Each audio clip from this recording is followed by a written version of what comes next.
David Bowie passed away, which is kind of shocking and crazy when you think about it. Obviously, this spurred tons of discussion on Reddit. Some people were talking about their favorite albums, other people were talking about the first time they heard a David Bowie song. We took some of the best questions from AskReddit to the memorial that popped up outside of his New York City apartment. What's your favorite David Bowie song of all time? Space Oddity. Totally Moon Age Daydream. Oh, You Pretty Things is my favorite, but I love All Hunky Dory. I like Slip Away from Heaven.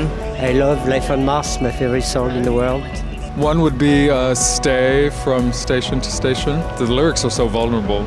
What sticks out in your mind as your favorite memory of David Bowie? Just watching his last video, Black Star, was like knowing that he just passed was pretty moving actually.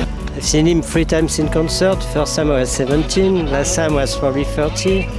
And it has been in my life for a long, long time. I was such a fan of his fashion. He was just so glam pop punk. He just hit every single opportunity that he could get to be a fashion icon. He did. I was my sophomore year in high school. I had a little bit of money that I hadn't spent on pot, and so I went to the record store and I was going through the sales bin and I saw The Rise and Fall of Ziggy Stardust and the Spiders from Mars, and I thought, well, that's an interesting name, so I bought it and smoked some pot and listened to it, and I think I can really say, if it hadn't been for that album and discovering David Bowie through it, I might have been like another gay teen suicide, Is there any other artist or musician do you think will be remembered in 50 years in the same way that David Bowie will be remembered? 50 years? I mean, I like Stevie Wonder, the Beatles, Bob Dylan.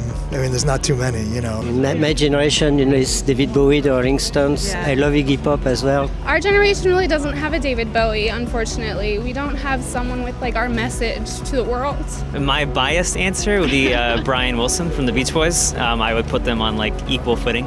I mean, he was so otherworldly. It's hard to even compare him to any of the other music icons. I think that this one's going to be, this is just, really extraordinary.